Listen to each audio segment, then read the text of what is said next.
Welcome to my channel. In today's video, I'll show you how to fix the MECCHA CHAMELEON failed to get online interface error. Let's get started. To fix this error, go to the search bar on your taskbar and search for Windows Security. Then click to open it. In Windows Security, click on Virus and Threat Protection. Next, click on Manage Settings.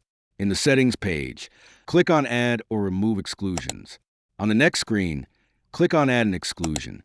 Then select Folder and browse to your MECCHA CHAMELEON game folder. Select the game folder and click Select Folder to add it to the exclusions list. This allows Windows Security to ignore the game folder and prevents it from blocking the game's online components. Now close Windows Security and launch MECCHA CHAMELEON again.